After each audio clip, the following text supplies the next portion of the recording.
Larry, Fort Worth Memories Museum and Groups. I don't know if we're live. I don't know if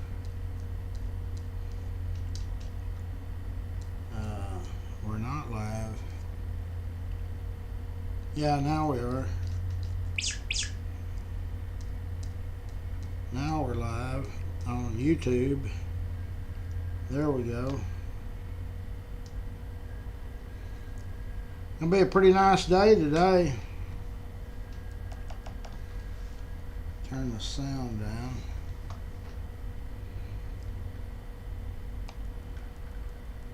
So today is April the 8th.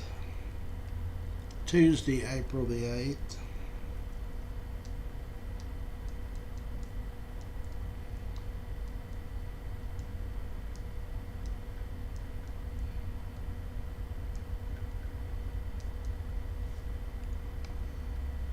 Well, it'd help if my fingers would work.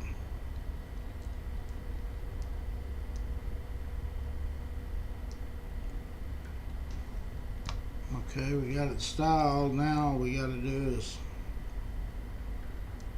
tell everybody good morning. Okay, we got it styled.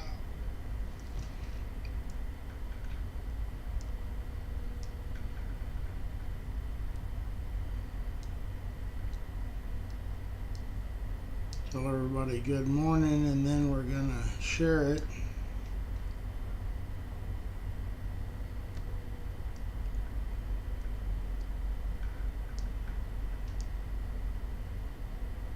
Okay. George is in, Brittany's in. I guess it's just us.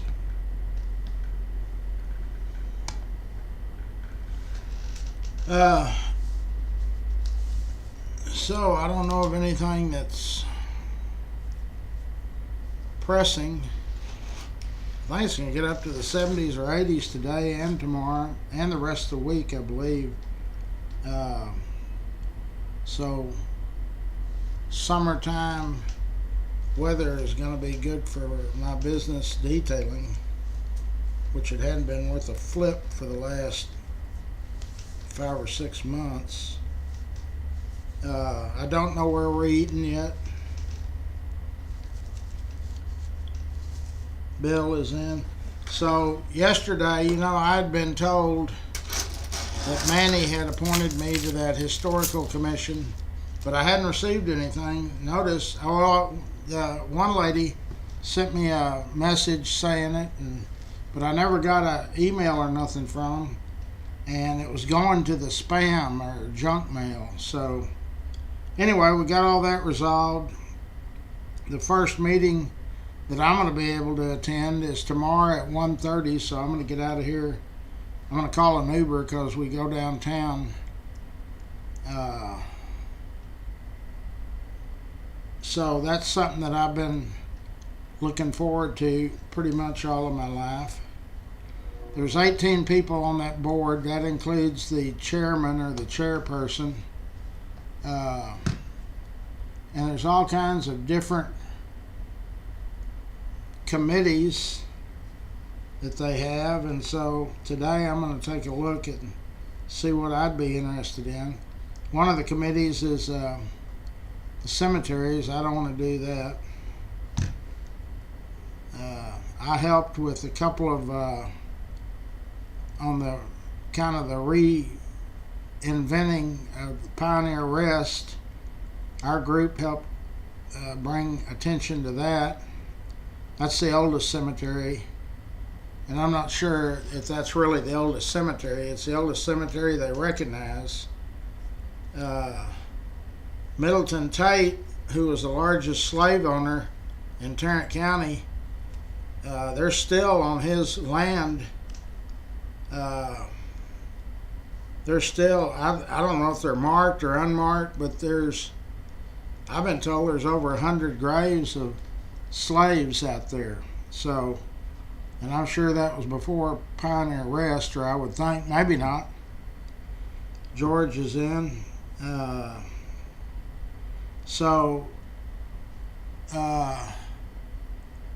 Oakwood is where a lot of the kind of famous people, but Pioneer Rest too.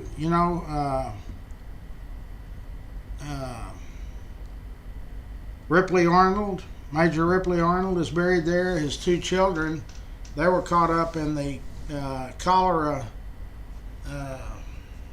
epidemic, and they were youngsters when they both were buried out there. Good morning. So, but there's several different committees. I'm trying to see if I can. One of them sent me a message. Let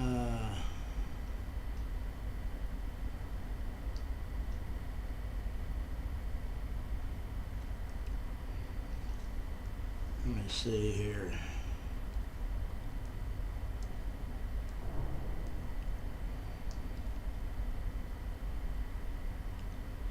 There's several committees. She says she thinks I would enjoy sitting on the History, Appreciation, and Education Committee. That's true. That one also helps with the early summit, but also history education and some outreach to local groups, schools, and neighborhoods. Communications might be fun for you too.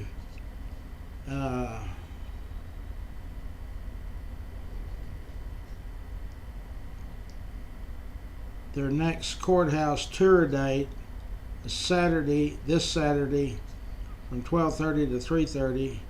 I probably won't make those. They say they get between 120 and 250 people. That History Appreciation and Education Committee, I'd like to be in that. So we'll just see what happens. I can assure everybody that, and I'm sure the other 17 members that are on that board now with me are all for preservation. I don't know about them, but I can tell you, I know that we can't save everything, but we can dang sure save some of the stuff.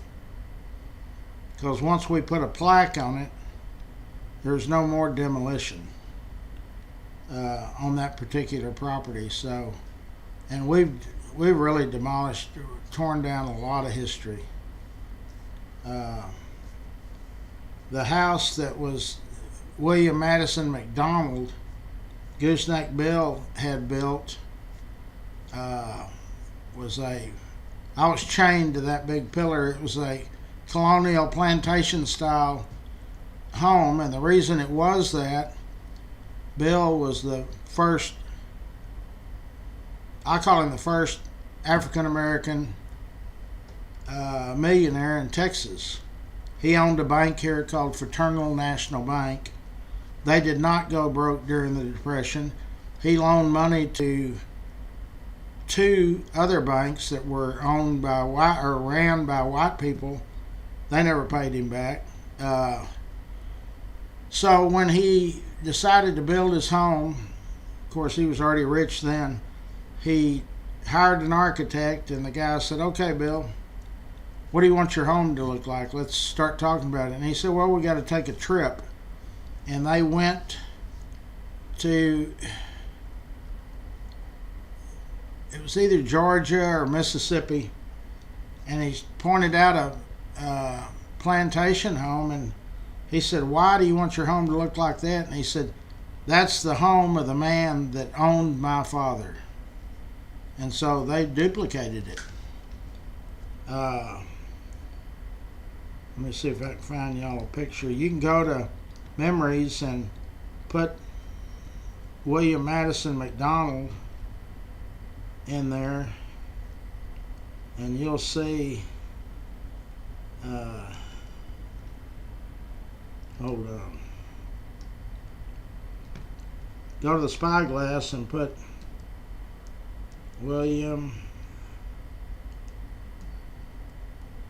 Madison. He was a genius too.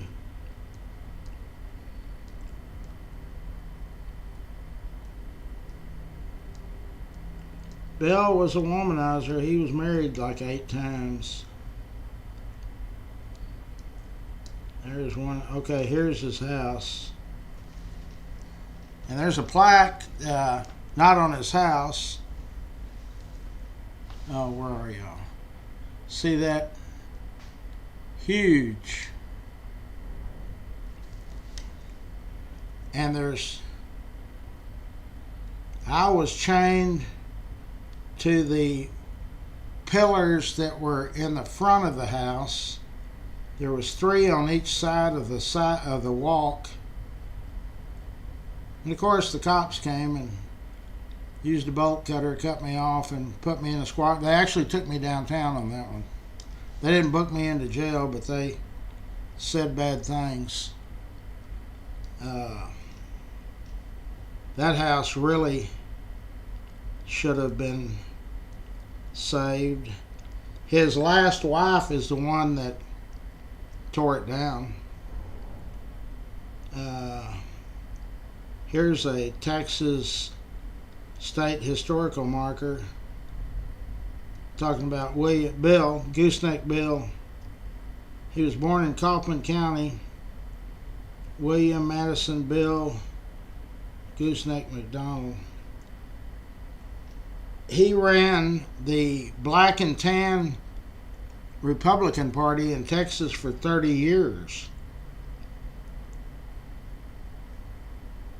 He knew how to play Amon.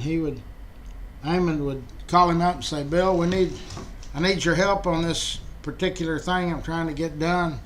And old Bill would say, "Okay, Amon, as soon as I see the street repair crews over here on Evans or Rosedale or Ramey or any of the streets," he said, "as soon as I see them start to work on our potholes, I'll be more than happy to entertain what you want me to help you with."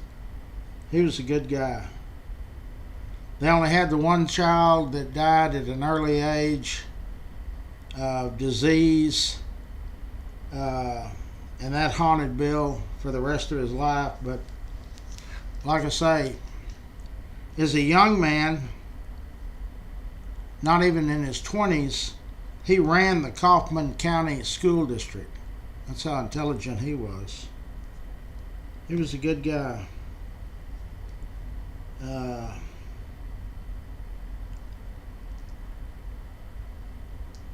They say that there's a picture of him at his bank. Did you have to fill out a bunch of credit stuff and all that? No. Because Bill would almost every week leave the bank in good hands, and he would walk the neighborhoods. I asked Walter Dansby, who was at one time our Fort Worth ISD superintendent, if his parents had done business with Bill, and he said, yeah. He said when the Depression hit, this story he heard from his parents, McDonald would walk all of the neighborhoods where the African American community was, and he told people, "I don't know how bad it's going to get, but I promise you, you will not lose any of your money." And they didn't. His bank did not go belly up, and that Stockyards National Bank went belly up. Bill loaned them. There's different stories. I go with the one that's $20,000. We're talking about 1930. They never paid the quarterback to him. He didn't complain or whine about it or anything. He just kept on moving. He had a partner named Green, and his mother, Green's mother, Green was a white guy. His mother was called the Mad Hatter up in New York. She owned a bunch of hotels, and so the Green family was multi-millionaires. And her son partnered up with Bill on many ventures, that bank, a lot of different things. And so Bill, like I say, he was a genius. He ran the Kaufman County School District, which had to be pretty small, but he was 19 years old. So he was, if you ever want to research any of these people. You go to the memories page and in the spyglass put whatever name you're looking for, Amon Carter, whoever.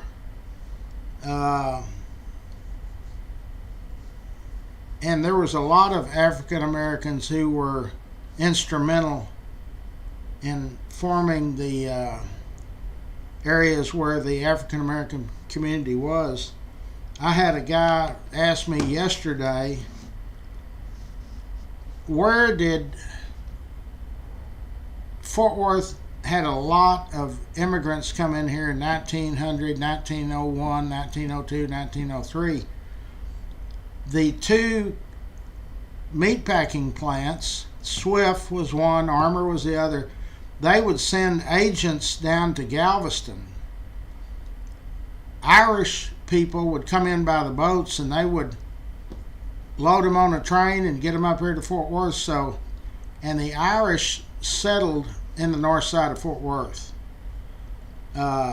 Sam Rosen built Rosen Heights, and he carried the note. He was kind of a tote the note guy on houses. He built small houses, and back in those days, people made do. You know, there might be in a house that's 600 square foot, 10 or 11 people living in it. They just made do. The people back then didn't complain like we complain today. You know, everybody's got a bitch about something.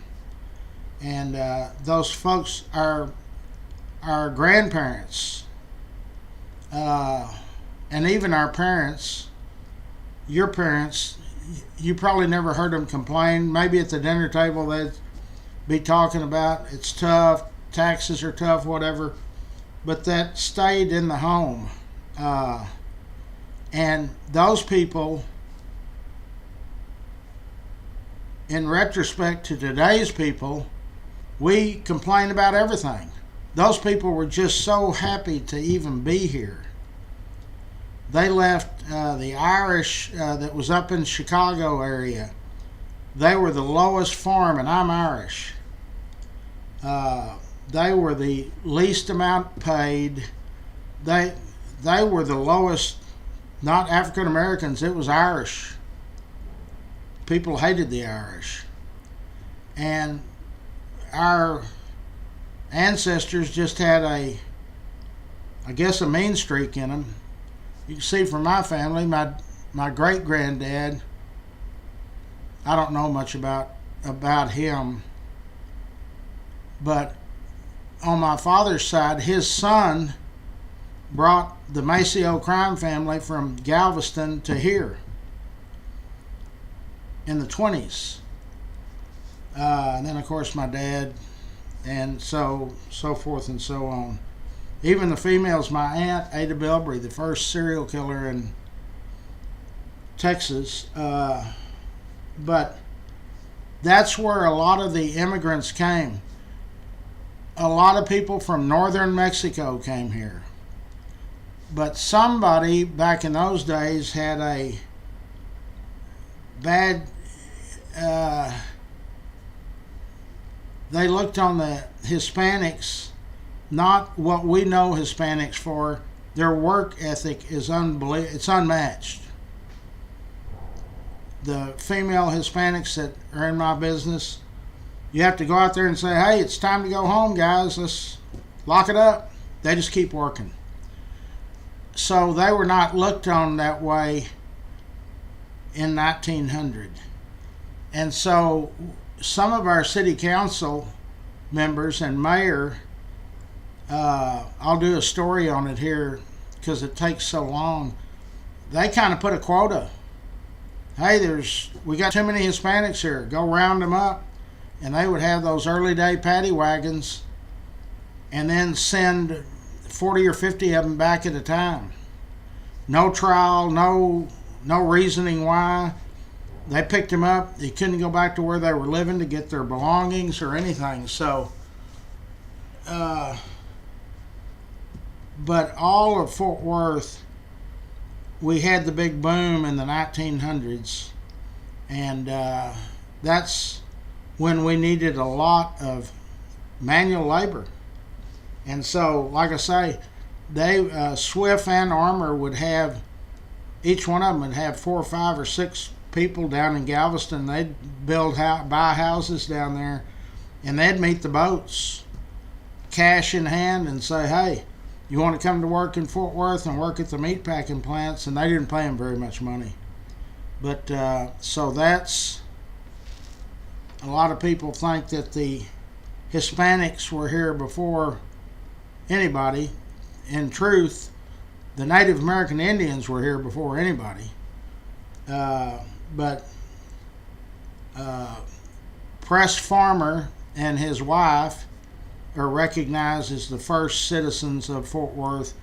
They had their home, which was also a trading post, was, everybody says the law was you couldn't be within a mile of the fort. They were basically where the old courthouse is downtown, and the fort started right across the street, which there never was a stockade fence, but so they circumvented that law somehow. So the white people were really the first settlers that got here and organized a community. Then in 1873 we incorporated it as a town. But there was a couple of historians or people that was asking me,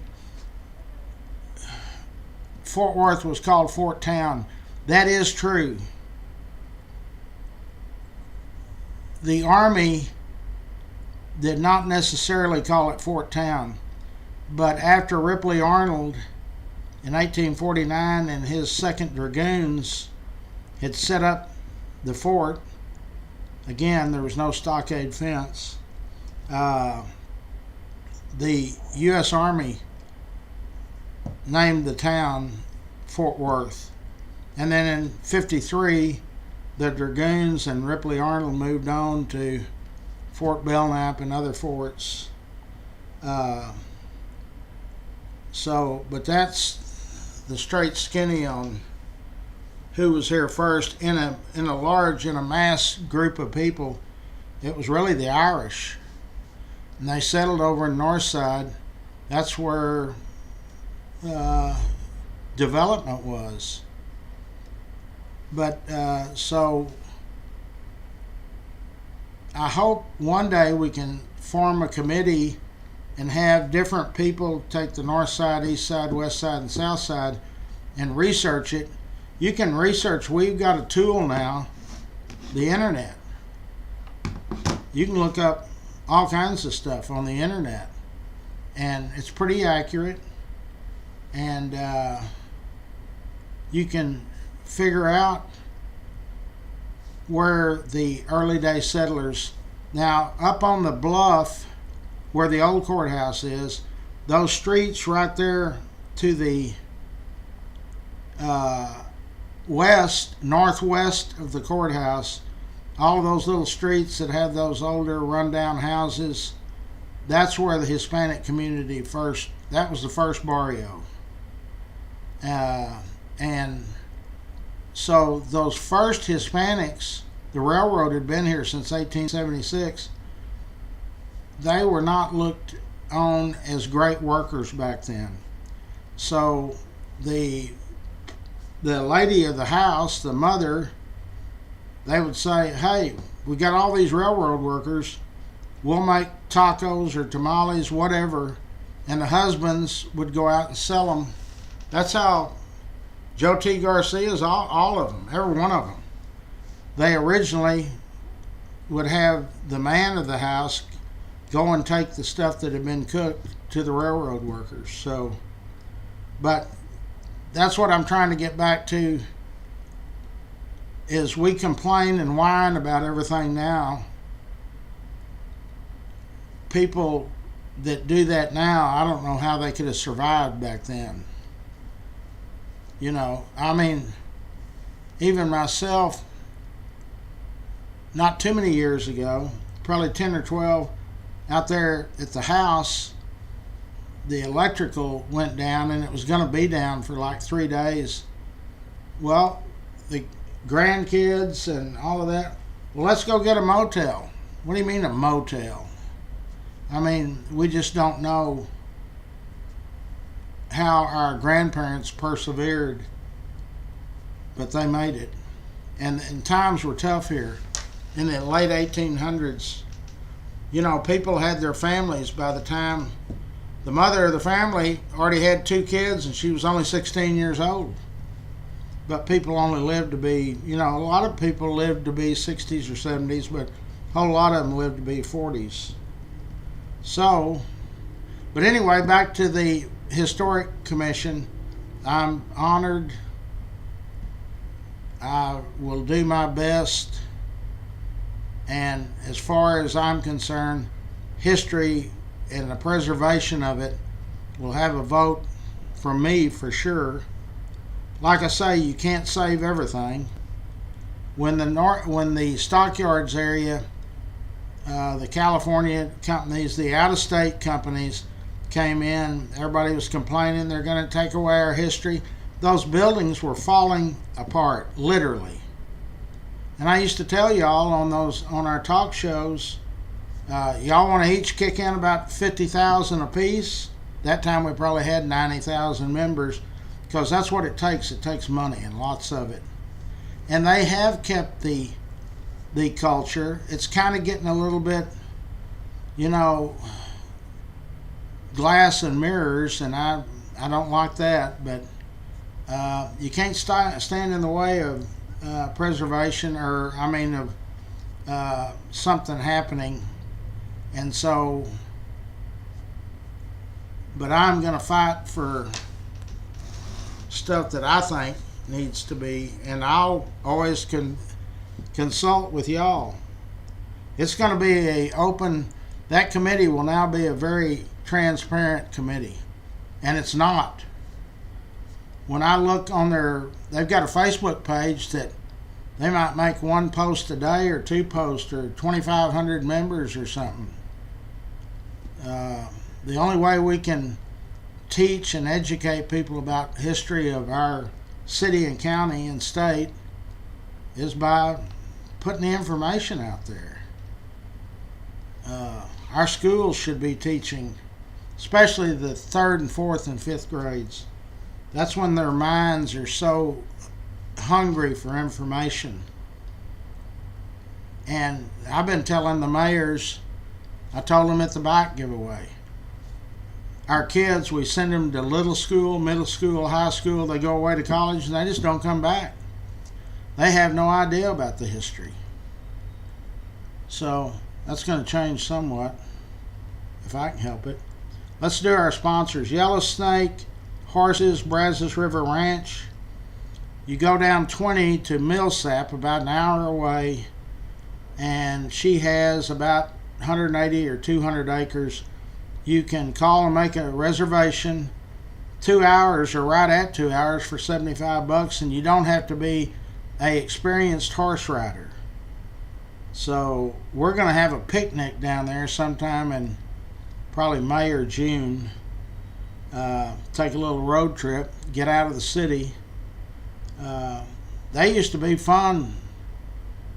People used to do that. I've known a lot of families that they would go just within 30 or 40 miles of Fort Worth, and once you get out there, there's lots of neat stuff to look at. Eric Walsh is on the board of directors at Larry's Kids, which we are actively pursuing donations, bikes, toys, the whole deal. We've already started. He's also a realtor. Dub Peacock, A-Bird, AC, and Heating. Dub is one of the Peacock boys. They're famous in the Poly area. And he's a good guy. He and his wife, or his company, made a big donation for bicycles last year. Dickie Carr Sand and Gravel. That's Pat and Richard Carr. Pat and Richard Carr gave the Larry's Kids $5,000 last year. That was the first group or individual that wrote a check for that amount of money. Steve Coburn, Coburn's Catering. They used to have a cafeteria where they're still at over on North Main. That started in 1946. I first met some of the Coburns in 1960. Gary and Otha, Steve's daddy, good people.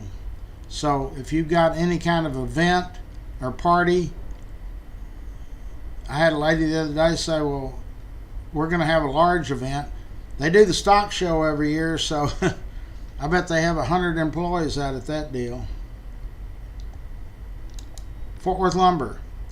They've been involved as a sponsor and active in our giveaway for 10 years. They're on the South Freeway or Interstate 35. Building materials, plans, whatever. Just to go by and ask questions. They're very knowledgeable. K Ranch Roofing. Jorge Hernandez is the owner there. If with all these high winds and hail and all this stuff we've had, people are wondering, do I have roof damage? I don't see any leaks yet. Call those numbers, and Bree is the office manager. She will set up an appointment that's good for you and them, and they'll come out and tell you and look at your roof. They don't charge for that. So get peace of mind and call them and make an appointment. Cross Electric. Brandon Cross is the head honcho there. Great folks. They were voted DFW's favorites. Manny Ramirez made a post on here the other day. Said he uses them all the time. Jenny Stewart is our State Farm insurance lady. She's also currently running for City Council District 9. I've interviewed Jenny and her group several times. Good people. So if you're using Farmers or Allstate or Freeway or whoever, call Jenny's team and see if they can't save you some money. A phone call, if it saves you $50 a month, that's $600 a year. Old South Pancake House. There's 2 locations. 1500 South University Drive is open 24/7. Now, Old South has been in the Benson family since 1962. It was originally opened as Smitty's in 1958. Rex's daddy, Dave, purchased it in 62, and it's been in the Benson family ever since. You can get breakfast 24/7 there. Now, their other location in Burleson, I finally had the opportunity to go down there and eat. Same great quality food and service, but they close at 9 or 10 at night, whatever time. Optimist Club of Fort Worth. Jeff Norman was by here several weeks ago, and he explained to us all of the great stuff that the Optimist Club does for our youth, boys and girls. And they're international. They're not just in the United States. There's one out in Azle. I didn't even know that until the other day, but Jeff said there were several Optimist Clubs here in Fort Worth. Railhead Barbecue, Charlie Guerin. He is our state rep, one of them. He's also a member of the board of Larry's Kids. Great guy. His brother Pete runs the Sid Richardson Foundation, and Charlie got a $5,000 donation from the Sid Richardson Foundation for Larry's Kids. So, and Charlie raised a lot of money last year, and he brought in a group out of Austin. When he's down there, he's fighting for Fort Worth kids too, and he got $5,000 for International Gaming Technology. They're the people that run the Texas Lottery. Raines Plumbing, that is a family-owned business. We've had nothing but great reviews. Last week we had 3 members that used them, and we posted pictures. They were all super happy. Casey Crawl, Medicare, Medicaid. They're experts. If you go online and try to navigate that Medicare or Medicaid, you'll go nuts. Just call them and ask them the questions. They'll meet you at your place, their place, or somewhere in between. Tri-State Dent, they are our paintless dent repair company. Jason and his crews over there, and they've got a lot of guys over there and gals. If you got door dings, hail damage, any of that, they're a phone call away. Rex's Bar and Grill, same parking lot as Old South on University Drive. If you've never been in it, that's the premier sports bar maybe in the state. I've had people that said, well, it's a little high. Well, you don't go out to a place like that, but you don't go to it every day. If you're going to watch a ball game or something, he's got one of them TVs over there. The only one I've ever seen bigger is the one at Texas Stadium. Rex went all out on that. He didn't spare no money on that. Swartz and Hanson, they are our architectural sponsors and very, very active in the bike giveaway. How do I get that thing? Stroud Auto Supply, Danny Stroud and his wife. That's the second generation Stroud that has had that. I actually bought auto parts there when I was 16. So the guy I was using to work on my old 55 Chevy, that's where he bought his parts, and I couldn't afford Tom, so I said, hey, what if I just park on your parking lot and I go buy the parts, you can just kind of tell me what to do and I'll do it. And he did, until I started making money where I could pay him. Feltz Family Auto Care, Mike Feltz and his family, they have one location in Burleson. He said they're going to open a second one. They get great reviews from people in Fort Worth and in Burleson. G2 Garage, Chris and his team over there, they're in the White Settlement area, and they're ready, willing, and able to work on any of your vehicles. Great people. I've had great reviews on them. Fort Worth Florist, Jeanette and her team over there. All you got to do is call 817-244-2345. You can do it all over the phone or on your computer. They put out great flower arrangements. Alpha Design and Build is Lance Sanders. He does commercial and residential work. They'll remodel your house or your business, or if you want a second story on your house or business, he can do that too. There's Scott. Scott is our IT guru. He builds websites, anything technical, and he can save you money. Clay Winstead, Winstead Paint and Body. I've been doing business with them 40 years. They're on White Settlement Road, just past Roberts Cutoff. He's worked on Old Red out there, a major deal, put a new frame under it back when that UPS driver rear-ended me.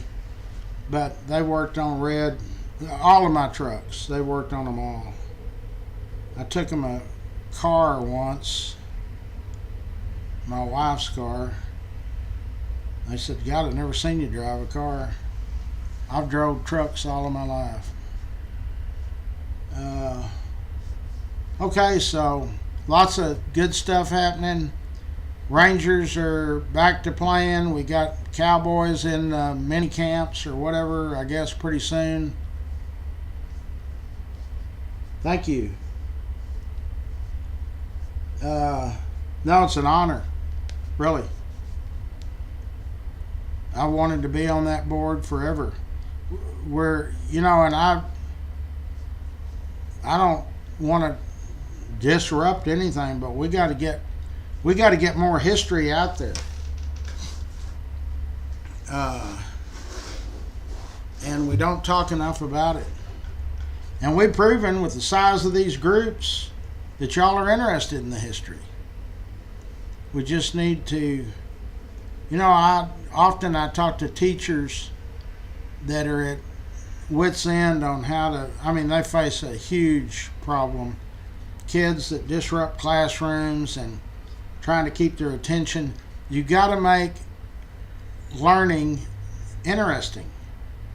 And I don't know how you do that with algebra or geometry or verbs or nouns, but history, you can usually captivate a youngster's mind. And once you plant that seed, some of them are hooked on it. And that's what all communities need to be a better community, is to learn about the history. Like I started off the show about our parents, but especially our grandparents, whether they lived here or lived anywhere else. They were not whiners and complainers, believe me. It was a different life, a different time. I understand that.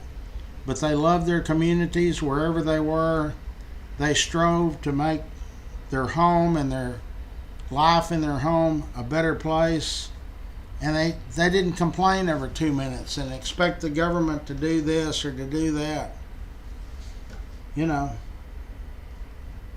Now also I got a question. Yesterday I was going to address it.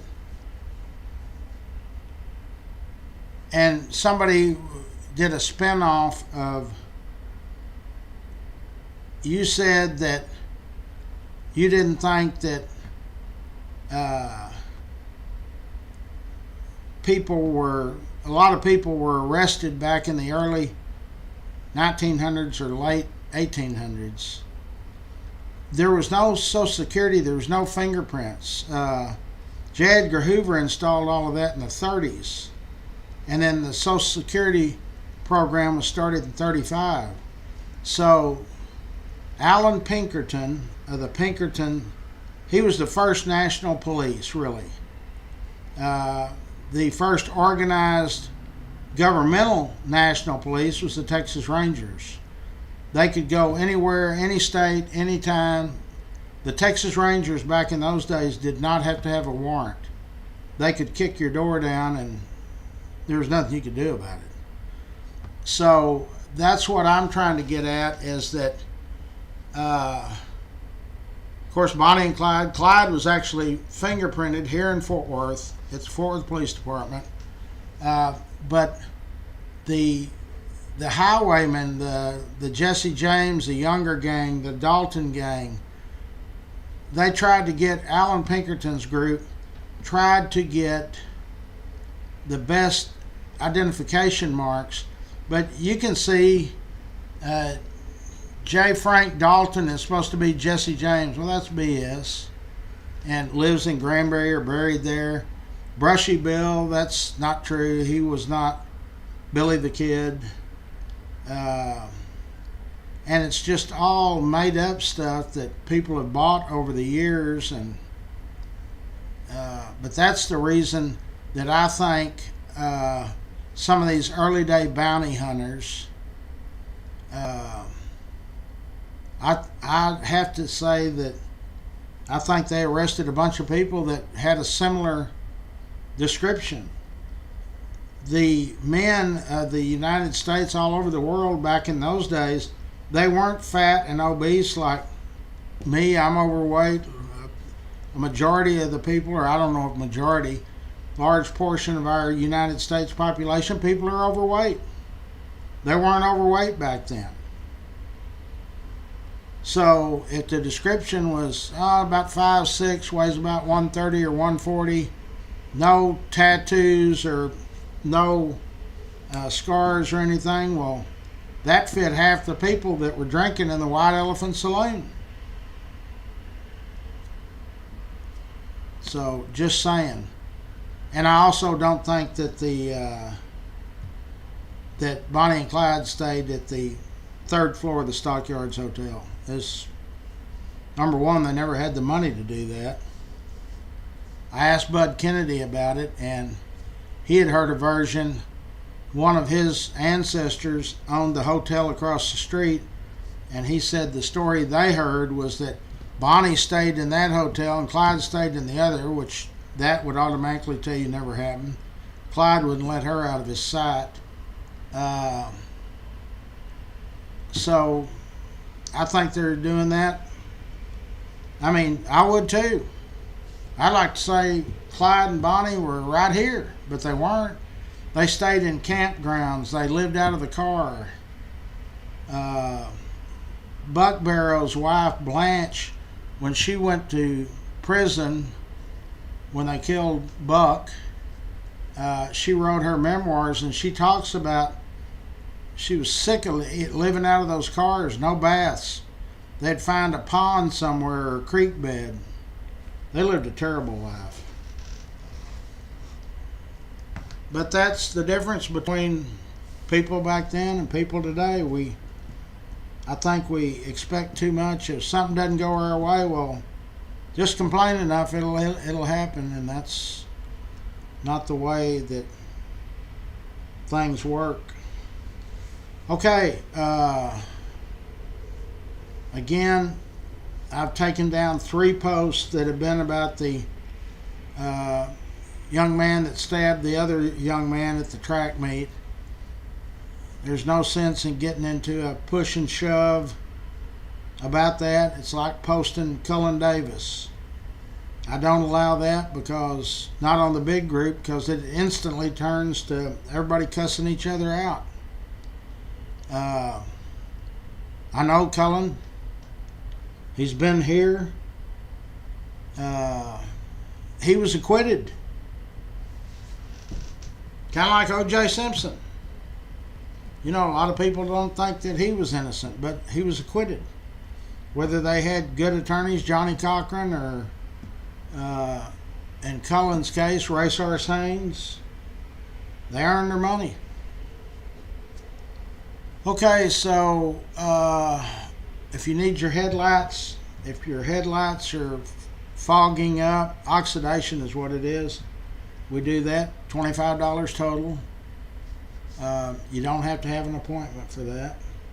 I've got a big horse trailer coming this morning that will be probably a 2-day job at least. So again, thank you for all the congratulations. That's been on my bucket list for years, and I'm glad it finally happened. Okay, no other. I hadn't even been looking at the questions. Let me see if I've got anything that I'm missing.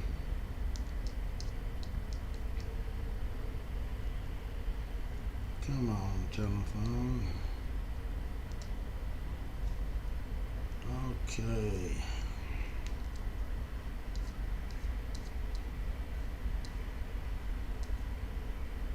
$14 comments. Let's see what those are.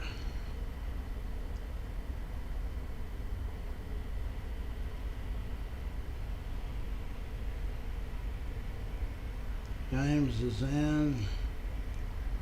Hey Jack is in. Who's Hey Jack?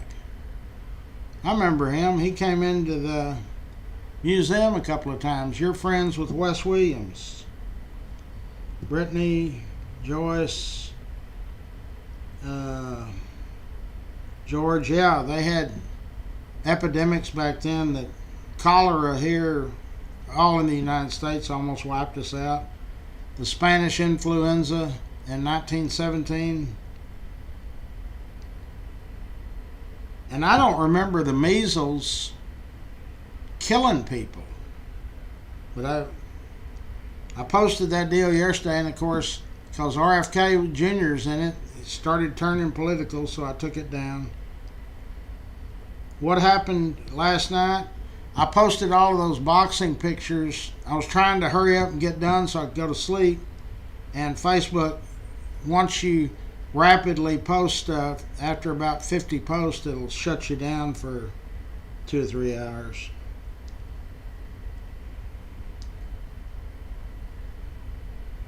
Stockyards are becoming more cosmopolitan. That's true. But what it does is it brings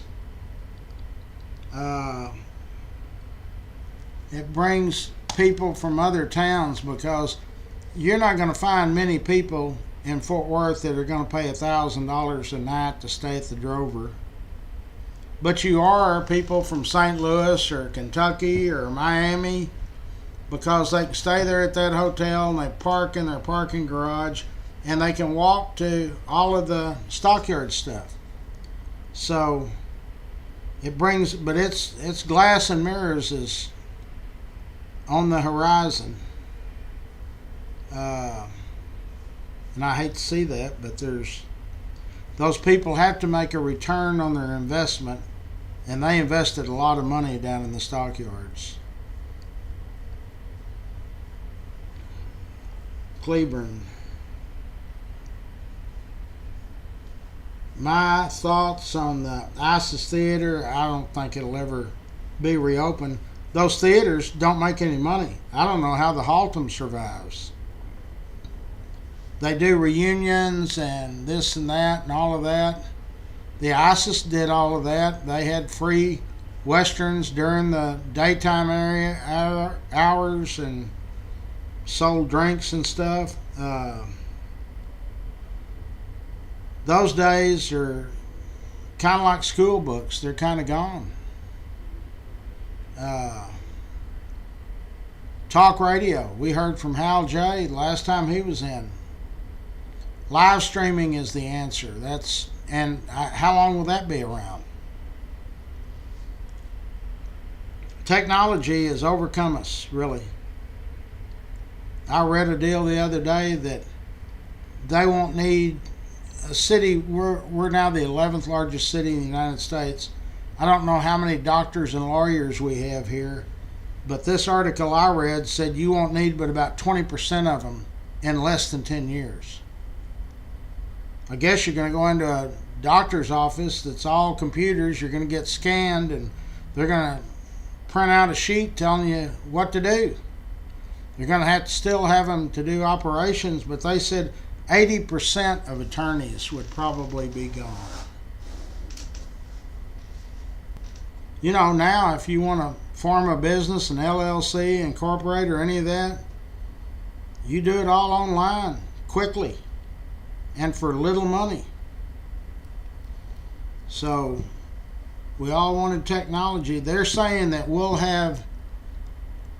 they won't be called larger drones, but flying cars basically pretty soon. I mean, they've already got pizza trucks that you make a to-go order and the truck pulls up out in front of your house, and you've already paid for it over the phone with your credit card and put a code in, and out comes your pizza. That's already happening right here. There's McDonald's here that there's no employees. I'm sure there's one or two inside, but it's all drive-through. Times are changing. Okay, so I'll let y'all know tomorrow where we're going to eat. We won't go back to Blue Mound, but boy, that place is sure good. We need to do a change of pace. We've been to Woody Creeks lately. How about that, Brittany, what's the name of that chicken place? I can't never remember the name. Chicken Salad Chick or Golden Chicks something. I can't never. They got one in Montgomery Plaza and they got one on Camp Bowie, I know.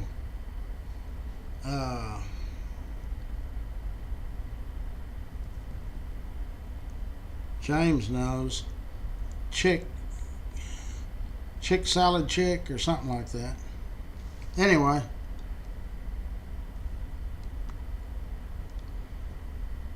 Chicken Salad Chick. We might do that. They got good sandwiches, and we've recently been to Jason's Deli.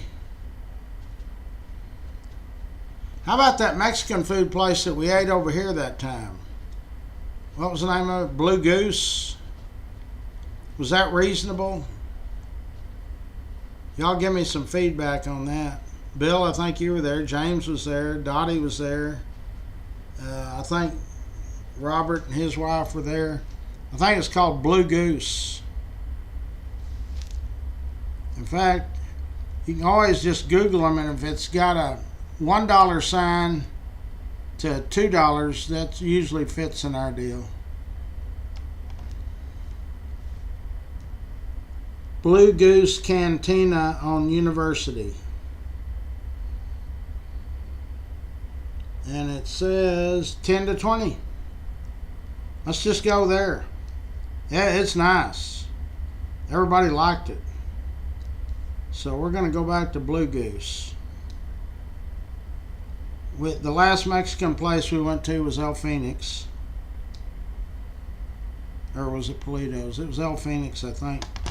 But that Blue Goose, for those that didn't go last time, it's nice. It's real nice. The only thing that I think some of our members had, their chairs that are at the long tables, the seat is way up there. Hell, you can damn near fall off. So we might do, but I think that's the only way we can get all of our group together. So Brittany, if you can call Blue Goose Cantina on University and tell them we will be there. Tell them 20 to 30. It's nice. It was real nice. I didn't hear anybody complain about it.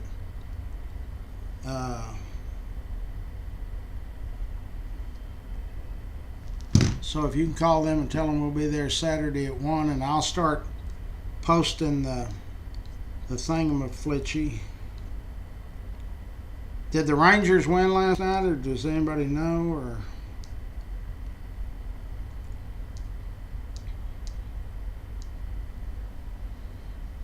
I'll tell you one thing, that new quarterback Dallas got, that younger guy from New England, he's kind of telling Dak Prescott, you better get ready to evacuate. I'm taking over.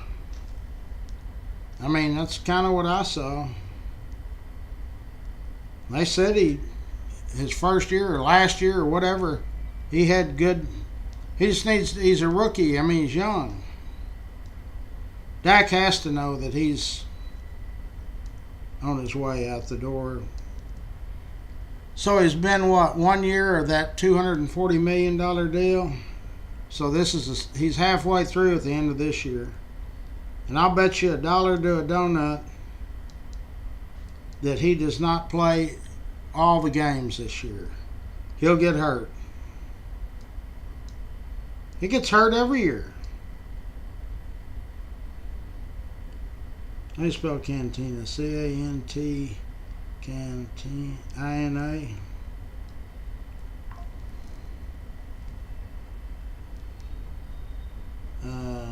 Yeah, there's pictures of our group last year, or it was last year. We ate there August the 17th.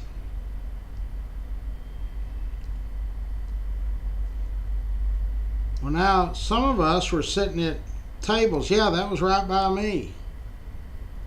There's Johnny Penn and Charles. There's Tino. I'll send everybody there's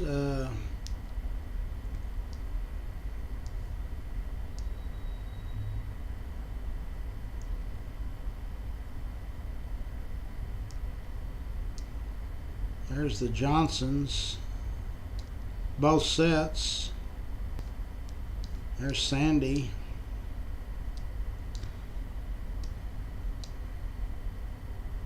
Okay, I'm gonna get that other side open. I got that horse trailer coming shortly, I think. So I will see y'all on a break. Stay safe. Call people that